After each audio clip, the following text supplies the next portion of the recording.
Hi everyone, and welcome back to my channel. This is Gina, owner of Fully Loving You.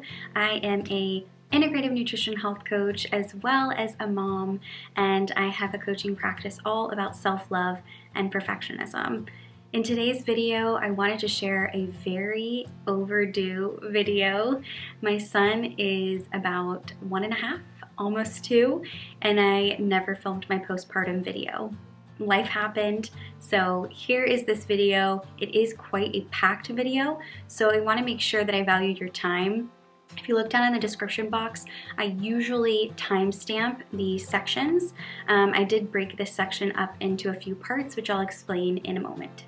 If you're a new mom and you're looking for inspiration and information like I was when I became a new mom, please like and subscribe. It really supports my channel and I love creating content like this. I'm super passionate about being a mom and I hope that you get something out of this video. Now I did want to start by saying that every postpartum journey is incredibly different, just like birth.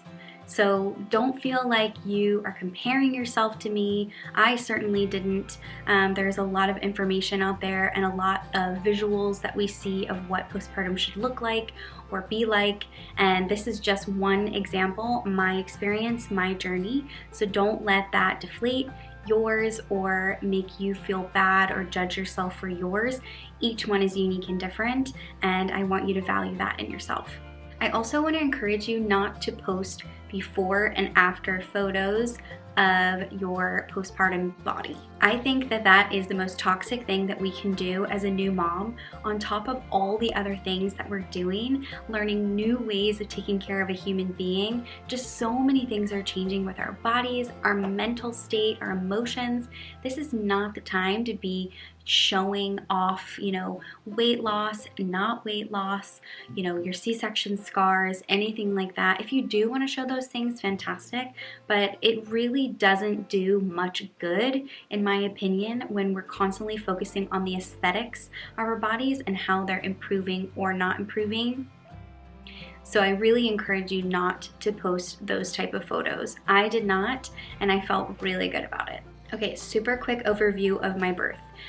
We wanted to do a birthing center birth, so we decided to go that route, and I went into premature labor. My water broke at about 37.5 weeks, or 37 weeks, and lost my mucus plug maybe the day before, 2 days before, and boom, water broke in the night, and I labored for a very long time. He was not progressing and had to go into the birthing center after about 24 hours of that, and then got transferred to the hospital because he wasn't progressing at all. I was supposed to be having a water birth, but that did not happen. Got an epidural and pushed for another day or so. So my birth was really intense, about 56 hours, and ended in an emergency C-section. So if you would like to see that birth story, make sure to click the card above, because I have a whole section, a whole video dedicated to my birth plan versus my birth story. So that would be a good video to watch first going into the postpartum video. So into my postpartum care, I had 6 weeks with the birthing center just for me, and then we went to the pediatrician for my son. So that was kind of our formal care when it came to postpartum period. I also took 6 months off with my son. Super blessed about that, super grateful. I worked for Lululemon, so they were able to offer some really good parental leave, and I got 6 months off with him, and I am just thanking myself for that experience. Okay, let's get into the reason why you showed up here today. So you want some information, you want maybe some products that I used in my postpartum period. I am going to break this video up into 3 parts. First part is body, second part is mind, and third part is spirit. So kind of cheesy, but I really did feel like they were 3 separate sections for me. The body one is going to be the biggest, obviously, so bear with me here, but I will go through that section first, and then we'll move on to the other sections. All right, let's get right into it and start with body, my postpartum body. Yes, I did get a C-section. However, a few months before I got pregnant, I had my gallbladder removed. So I already had some scars and some healing involved with my tummy. So when I did have to heal from scars in that area, it felt very familiar to me, and I kind of knew how to handle it and knew how to heal from an injury in that area. So because of my C-section, we were in the hospital for 3 days, and we were released on a Tuesday, and I birthed him on a Saturday. I was all bandaged up in that area, very sensitive area. I couldn't get it wet. I was on high medication for my pain, and I actually stopped taking that medication after a few weeks. I think it was about 2.5 to 3 weeks, because it was just getting too strong and I didn't know if I was healing. So I wanted to feel my body to see if I was pushing myself too much. Sometimes with medication it can really mask pain, so I wanted to make sure that I wasn't pushing too hard on the medication in order to injure myself again. And just like any scar or any cut on your body, especially that deep, you feel like all of the fibers are starting to kind of come together slowly. Honestly, I felt like my abdominals were broken and weak for months. This is not to discourage you at all. I did start tightening my abdomen around the 2-month mark. I felt confident enough to do that. And I'll talk about movement and stuff in a sec. But yeah, I felt a lot of weakness and brokenness in the muscle tone mostly. And I still don't have a little bit of feeling left in certain areas, but most of that has subsided. So it does take a little bit of time to get that feeling back in that area and the muscle tone. You know, and even today, a year and a half after he's born, I'm still feeling like I'm getting my strength back. And I took it very slow. We live on a 3rd floor walk up, so the stairs were super annoying, but we got there and I had to take them super, super slow. And any walking around I took really slow as well. In the first couple of days, couple of weeks that he was alive, honestly, I was doing a lot of sitting, I was doing a lot of relaxing, a lot of resting, and that felt really good for me. In regards to breastfeeding, I breastfed all the way up until about 9 months, but I'm kind of talking about the first 6 months of postpartum here.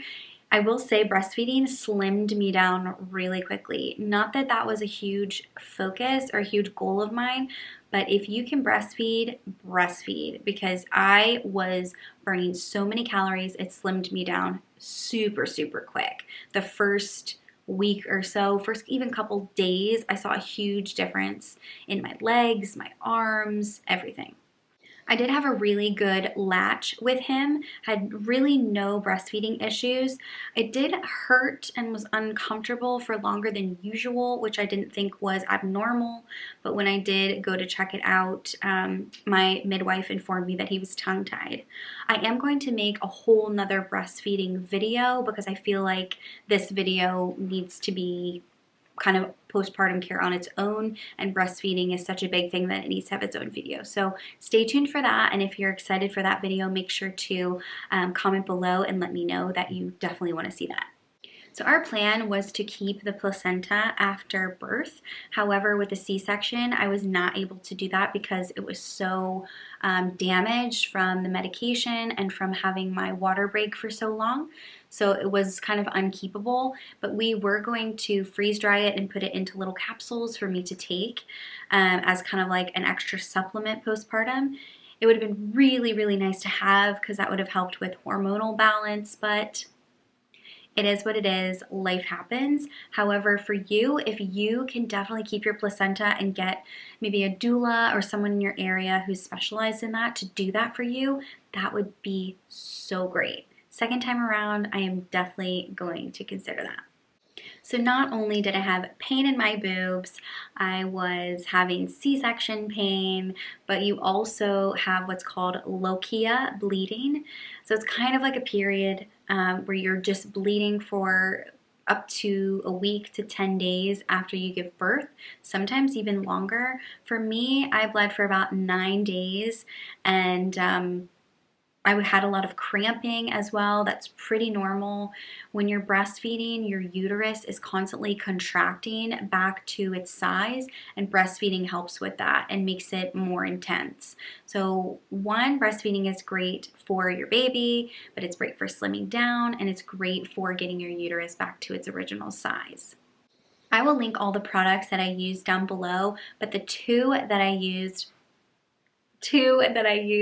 for my low-key bleeding was some granny underwear from Kindred Bravely that I got from Amazon. Super helpful. They went up really high. They have like a lace detailing on the top. Oh my God, I wore those so much. They come in, I think, like a pack of 3 or something.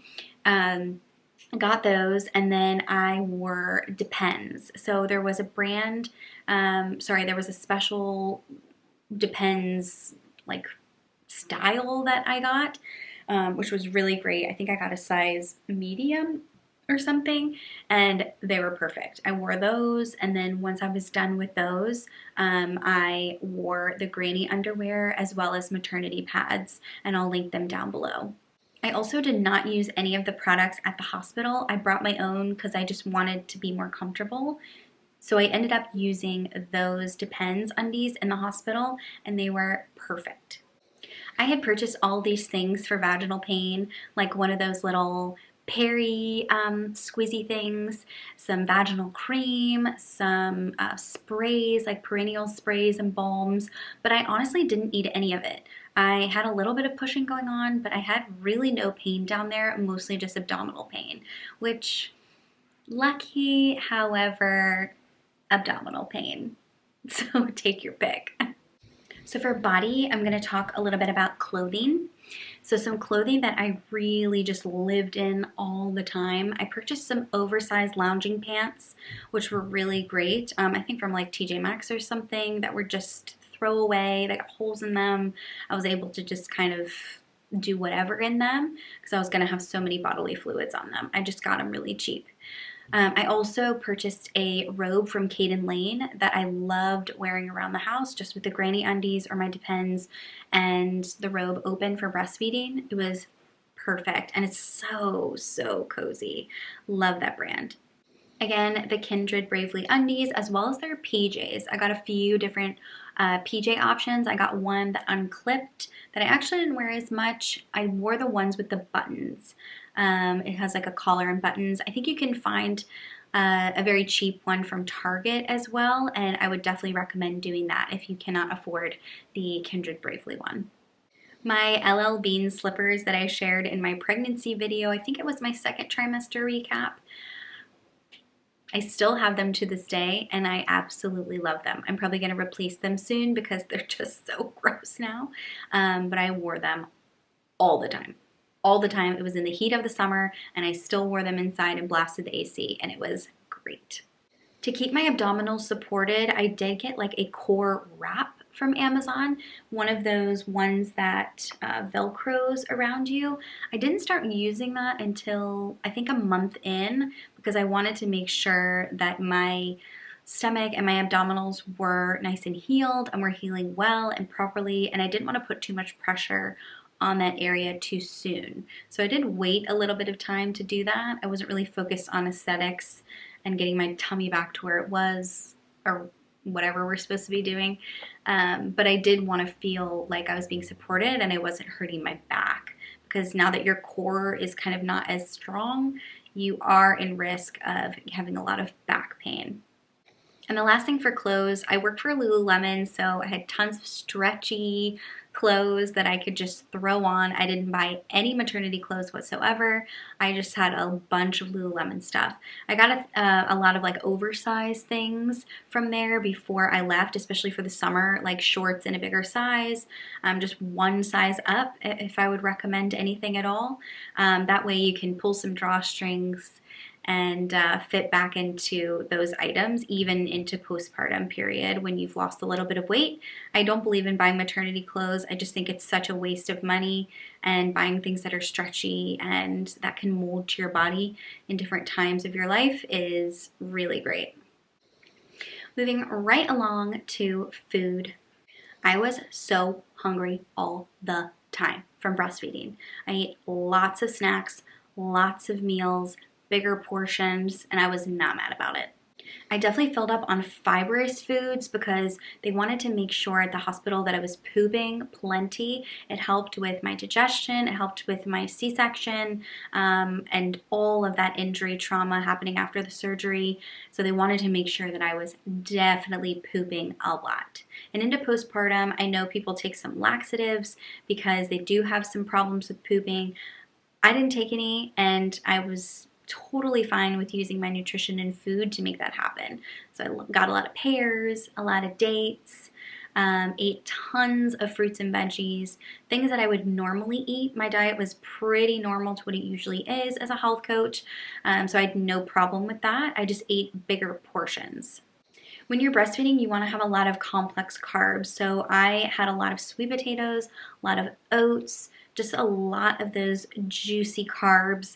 Just to keep your energy going, you are burning so many calories all the time. One of my favorite midnight snacks was the Bobo's bars. They're like stuffed with almond butter. Oh my God. The purple one was my absolute favorite. I spent way too much money on those. I continued to eat things that I don't usually eat, but I did because I wanted to give my son as much nutrition through breastfeeding. A lot of grass-fed beef, a lot of natural yogurts and cheeses, made sure that I was eating a lot of things so that he could get that breast milk of any allergy foods. I was eating a lot of eggs. So anything that could have been an allergy, I was eating it to make sure that he was getting those things in his system too. I was having one coffee a day. I don't believe in cutting out your coffee for multiple reasons. I love coffee. If you want to do that, that is totally cool for you. But I felt like I absolutely freaking needed it. So one coffee a day is not going to kill you. And it was an espresso one. I made iced coffees. It was something I really looked forward to. So if that doesn't improve your mental health, I don't know what does. And finally, I had tons of water. Water, water, water is key in your postpartum period. You're healing, your body is going through so many changes, you're excreting toxins, and you're using up so much energy and milk from your body. So you need tons of water, tons, tons, tons. The supplements that I was taking a prenatal, a DHA, seed, which was my probiotic. If you want to know more about seed, I do have a video linked above.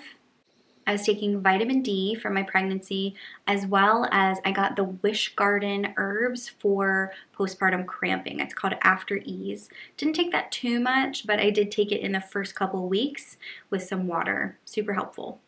So once I was kind of into my postpartum period, speaking of period, I did get my period back around month 3. A lot of people when they're breastfeeding it waits for a while, like at least 6 months into their postpartum period. I was not as lucky, and mine came back after 3 months. Around that 3-month time, in between about 3 to 6 months, I was losing hair. So that is another thing that happens in your postpartum. Some people don't experience it as much. I definitely did. And I realized that it's because your prenatals and when you're pregnant, all that folic acid is creating all these beautiful locks. That's why you have so much hair, because none of it is falling out. And then once you get into your postpartum period, your hair is like, oh, okay, it doesn't need to stay now. I can fall out.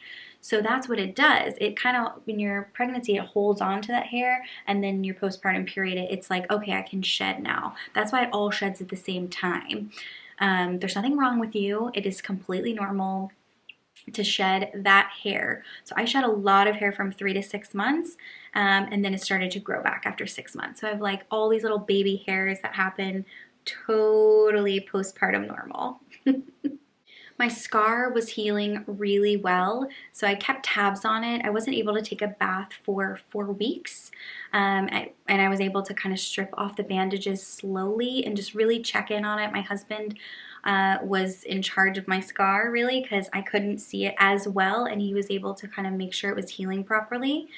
I didn't buy anything crazy for my C-section scar. I had vitamin E oil and some Mederma for kind of after when I wanted the scar to diminish. I also rubbed like any juicy oils that I had. I had diaper balm, nipple butter from Earth Mama that I was able to rub on it as well. So don't buy anything fancy for those things. Even your stretch marks and any scars you have on your body, just use what you have. Most of those oils are going to be really great into that area because they're already doing great things for the other part of your body, and they have great herbs in them too. A couple more things with body. I promise we're almost done. Sleep. You will not get a lot of sleep around this time, and that is just something to accept now. Your body does get used to it. It's crazy how it kind of just like goes into survival mode. You survive off of not a lot of sleep, and it's totally normal, and you feel totally okay with it. What I tried to do, I do not nap during the day, no matter how hard I tried. I tried so hard. I would even lay down with my kitty and just snuggle in the sun, and it just didn't happen. But I would rest in little ways. So I would, like I said, just snuggle up in the bed, read, listen to some music, maybe do a little bit of stretching. I tried to rest when he was resting as much as I could. But if you want to nap during those times, please sleep. Please do it. Sleep when you can, because you don't want to be doing a bunch of chores while he's sleeping. It just doesn't work out that way. Sometimes you do need to, and that's okay. Don't beat yourself up about that, but please try to rest in any moment that you have. Last part of my body section is about movement. So I wasn't really able to do much exercise until about 4 to 6 weeks. That is the doctor's recommendation. Check in with your doctor to see when it's okay for you to start working out. Obviously, if you have a normal birth without a C-section, you'll be able to work out much quicker because the healing process is a lot faster. But make sure to check in with your doctor and see if that's okay. The first thing that I tried to do was go on walks.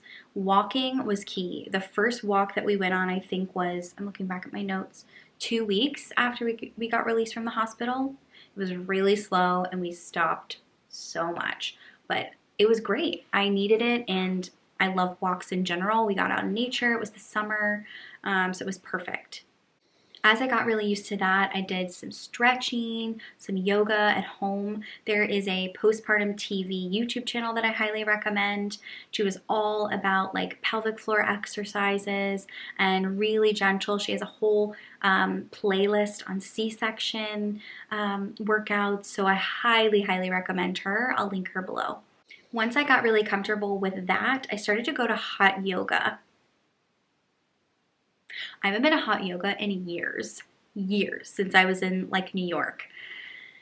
And I can't believe I liked it so much. I think it was because I just like really was craving movement, and it just felt really good to sweat.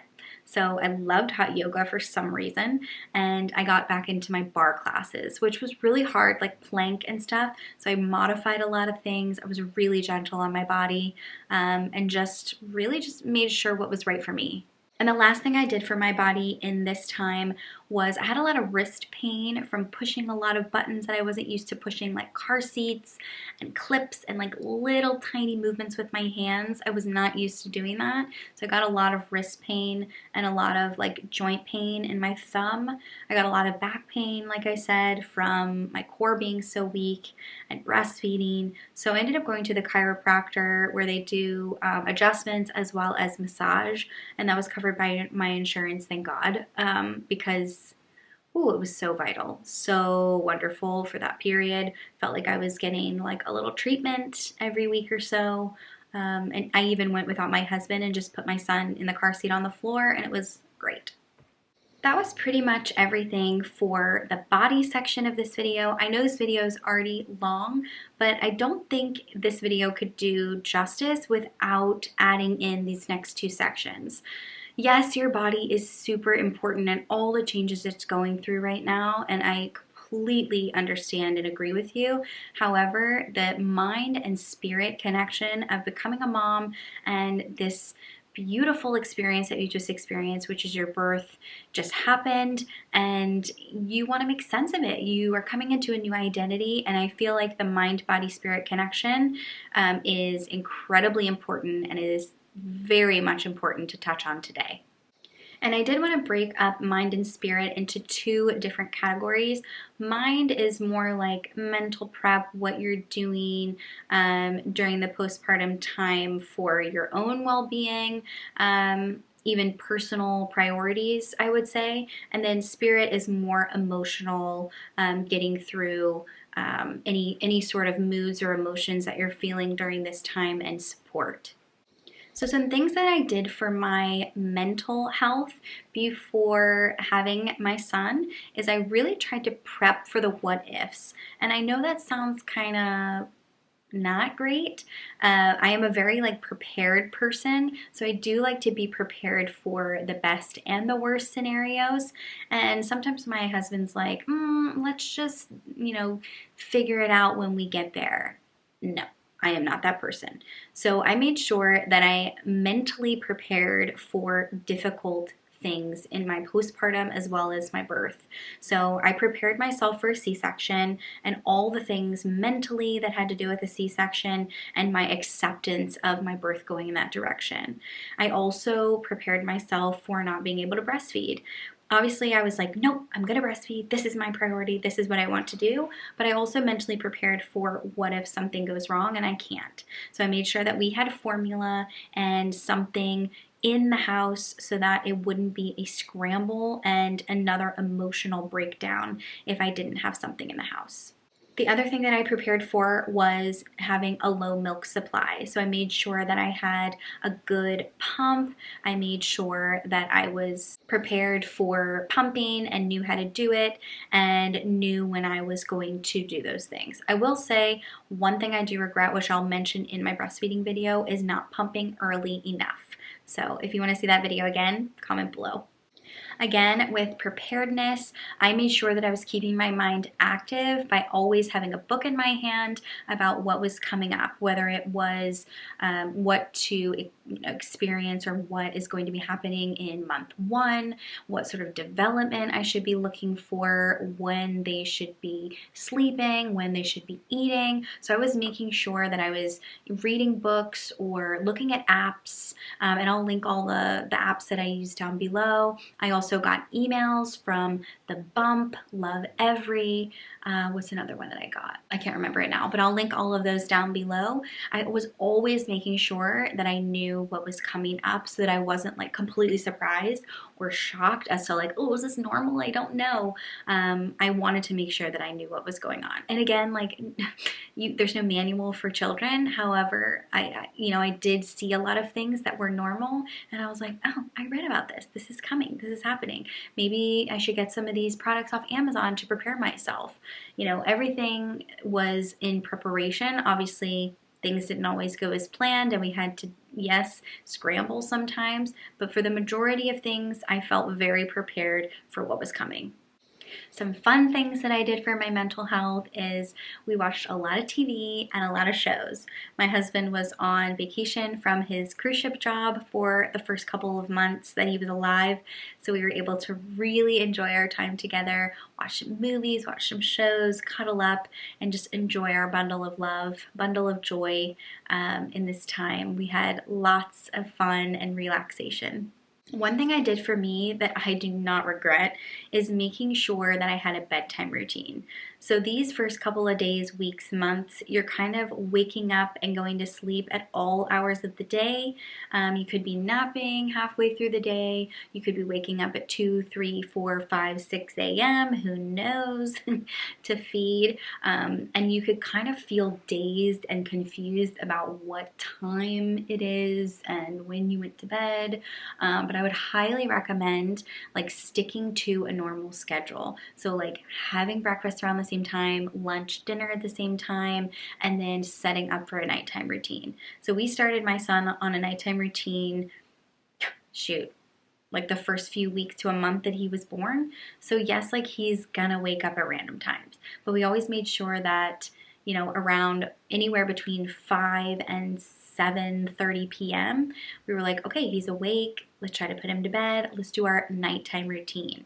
And then I would do a nighttime routine for myself. Skincare, bath if I needed it, shower, got ready for bed, water, anything that I needed to do, grab a tea. And that really made me feel like my day was winding down. It was some normalcy, and that felt really good for my mental health. I wanted to add this in here. I was solo parenting from 2 months to about 5 months. So during that period of time, my husband was away, so I was pretty much parenting by myself during that time. It was extremely difficult. So I had to make sure that I was really focusing on my mental and emotional health during this time.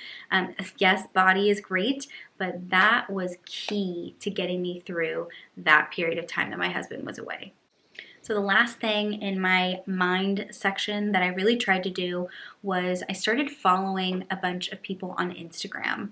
Moms, really authentic, real people that showed what women were like and what moms were like, and not some like beautified perfectionist version of what it was supposed to be. And I loved watching those, reading those, seeing those online, because it made me feel like I wasn't alone. It made me feel like, yes, what you are doing is valid. What you just went through is hard and perfect and beautiful and painful, all at the same time, and it is so worth it. So I wanted to make sure that I was really filtering out the people that didn't serve me anymore in my single life, in my non-parent life, and I surrounded myself with people that made me feel accepted, supported, and really just great for lowering my stress levels too. All right, that was it for the body and the mind portion of this video. The last portion of this video I want to stress about is spirit, your soul. How are you nurturing your soul during your postpartum period? I'm going to tell you right now. Again, if you have not watched my birth story video, please be sure to watch it. What I'm going to mention here is that I had a very difficult birth. And I don't mean to say that to sound, negative or anything like that, but in the moment it felt very difficult compared to what it could have been. So I needed some time to really come to terms with that, and just feel like I had a sense of emotional trauma healing. I made sure to take a lot of time with my mental health and my emotional health around that specific thing. One thing I did try to not do is let other people's opinions of my birth come into play. So if I say my 56-hour birth, it was crazy, it was blah, blah, blah, and other people are like, oh my God, that sounds crazy, it sounds horrible, I'm so sorry for you that happened. Like, their opinion of your birth comes off as negative, as you went through this horrible experience of trauma, and really downgrades the fact that you birthed a child and it's supposed to be one of the most beautiful things you can ever experience in your life. So I wanted to take those negative opinions of the length of my birth, of this, severity of my birth, the surgery, and just push those all away and try to just think about what actually happened in the grand scheme of things. I birthed a healthy baby, we left the hospital, and I'm super, super grateful to be alive and healthy. In my 6 weeks postpartum care at the birthing center, I was incredibly grateful to be there and not just be at the pediatrician's office. If you have a chance to have postpartum care that isn't just the pediatrician's office, whether it's coaching, whether it's some sort of doula meeting or a midwife appointment as well, please take advantage of that. You need time to speak about your birth, to speak about what you've experienced, and allow that person to give you that time, because that is uninterrupted, non-judgmental space, just like in a coach's office, where you can really talk your birth through and how it emotionally affected you. So I was able to do that there. All the midwives gave me that space, and it was incredibly valuable, and I recommend that to anyone. This part was kind of weird for me. I felt like my belly was empty, like I was mourning my pregnancy. Super strange, super weird, because I have this baby like out and about that I'm like falling in love with. But you get so used to your body being pregnant that you're kind of like, oh, where'd those kicks go? Or like, oh, where'd my big belly go? I really loved that. And it just feels empty and smushy and like there's nothing in there now. So that was also something I had to come to terms with. It's like, oh, my pregnancy is over. It's ended now. So a little bit of a, small shift, but it does affect you emotionally for sure. Some ways that helped me emotionally get through this time were, one, making a birth story video and talking through what happened to the public. I was able to put myself out there and felt really confident and was able to inspire others to not think your birth is some traumatic experience. Like, this is your birth, this is unique to you, and everyone's birth is different. And I wanted to encourage people through that process, which in turn helped me with my healing. So I was able to create that birth story video and inspire others as well. I did do some journaling, in my Growing You book, which is in my second trimester recap, and that really helped as well. Another thing that really helped me get through my postpartum period emotionally was reaching out to other moms. I worked on a cruise ship, so I have friends literally all over the world, and maybe not as many close to me. So being able to reach out to people on social media or text messaging, emails, whatever form that I had, I was able to just check in with people like, hey, how's it going? And they were able to check in with me and be like, hey, I'm about to give birth. Like, what advice do you have? Or like, how's your experience going? That was so great in the first couple months that I was just reaching out to as many people as I wanted. It felt great to connect with these women on so many levels. We could share stories, experiences, tips. It was everything that I needed emotionally during this time. I couldn't have asked for a better connection and postpartum family. The last part of this video, in the spirit section, I just wanted to list off a few lessons that I learned in my postpartum period. I did mention a little bit of this in my birth story video, but I wanted to touch on them here because I'm continuing to grow, continuing to learn, and I wanted to mention them. I was able to let go of control. My birth was completely opposite to what I had planned out. So during that time and during my postpartum period even, when things are completely unpredictable and things just happen without you knowing how to handle them, I did a lot of prep work, but nothing can prepare you for parenthood. So as a recovering perfectionist, I was able to let go a lot of that control, of controlling the situation, controlling an outcome, and really just learn to go with the flow of parenting. I read an incredible book before I gave birth called More Than a Body that I learned so much from. But what I learned from that book and how it applies to my postpartum is letting go of this ability to focus so much on your aesthetics and more focusing on the abilities of your body. They say a quote, your body is not an ornament, it's an instrument. I love that. I love that so much. And this is key here. Your body just went through incredible change and birthed a human being. Huge. That is huge. So focusing not so much on what it looks like and how it isn't perfect, how there's smushiness and scars and weird things going on, it did some incredible things. So honoring that about myself was incredibly important.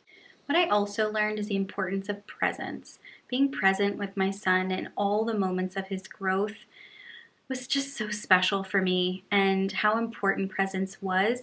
I tried to get back into like computer work and social media work way too early, and he noticed that I was on my phone even from such a young age. So I had to take a step back and be like, what am I showing him?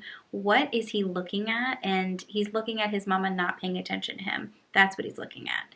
So I took that opportunity and got really, really present with my son.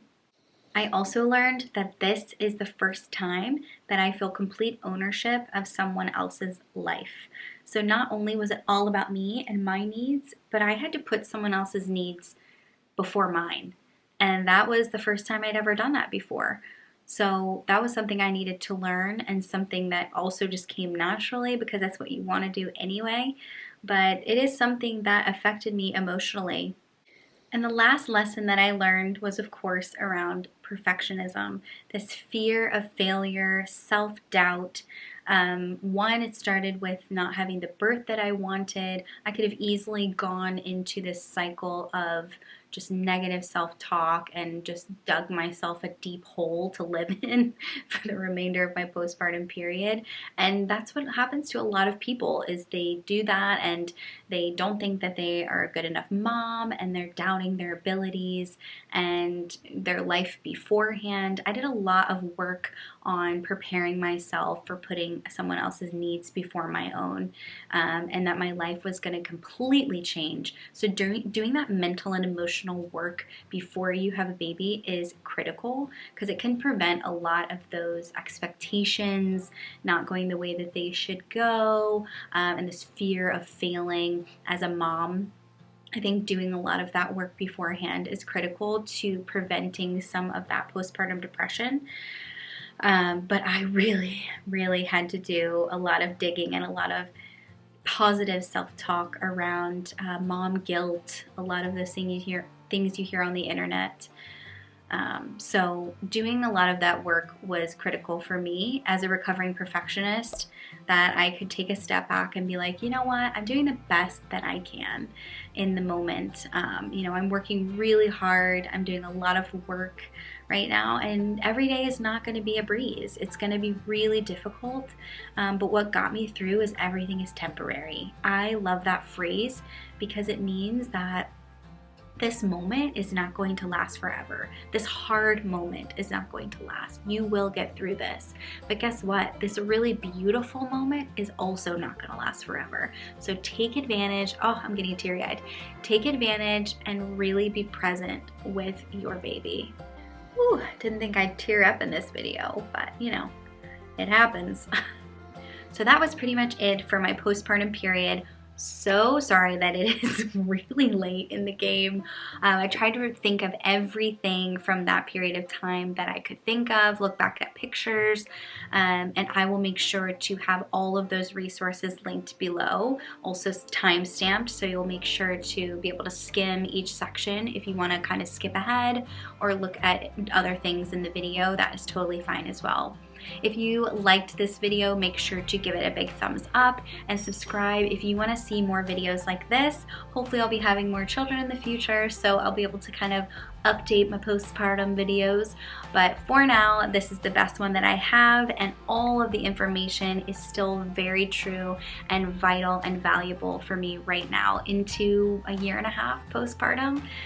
So I completely agree with everything that I put down, even in those early periods of time. Still feel very passionate about everything that I said. So again, make sure to like and subscribe, and I will see you guys in the next one. Bye.